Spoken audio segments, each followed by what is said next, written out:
D'un chroniqueur, on passe à un autre. François, dans un tout autre registre, va nous parler de ces larves plutôt brunâtres, à la forme tubulaire, les larves de tipules. Elles ont tendance à causer des dommages dans le gazon. Voilà, je vous emmène ici dans ce jardin parce que le propriétaire a identifié des zones qui se dégarnissent de plus en plus au niveau de son gazon. Et donc j'ai observé avec lui et on y observe en fait des larves de tipules.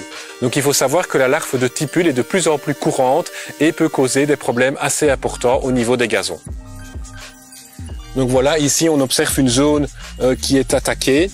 Donc si on tire, je veux dire le gazon qui vient par plaque, on peut observer la présence donc de larves. Donc la larve de tipule est en fait une larve de couleur gris-brun qui peut atteindre 4 cm de longueur, qui n'a pas de pattes et qui mange les racines environ 2-3 cm de profondeur au niveau du gazon.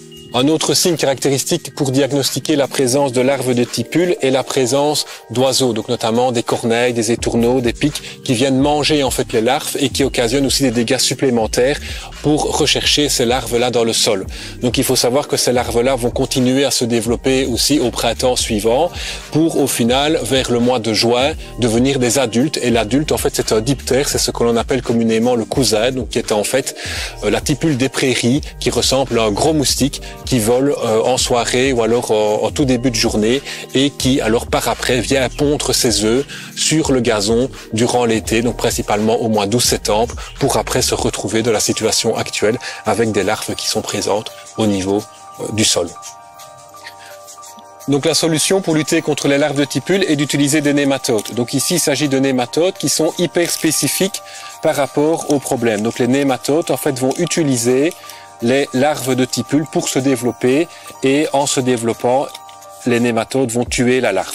Donc il s'agit en fait d'une poudre que l'on doit diluer et cette application donc se fait en septembre-octobre au moment où les larves sont présentes au niveau du sol. Je vais utiliser un système pratique pour appliquer cela sur le gazon avec facilité. Donc il s'agit en fait d'un arroseur qui va prélever ma solution en même temps que d'apporter de l'eau. Parce que pour avoir une bonne efficacité des nématodes, il est important de les appliquer avec suffisamment d'eau. Donc voilà, ici je termine d'appliquer les nématodes sur le gazon. Il est important de savoir qu'il faut vraiment bien identifier le ravageur au départ. Ne pas confondre les larves de tipule, par exemple, avec les larves de hanneton. Le hanneton peut aussi causer des dégâts similaires à ce que l'on a vu ici sur le gazon, mais se traite aussi avec des nématodes, mais avec un autre type de nématode bien spécifique alors de la larve de hanneton. Merci François.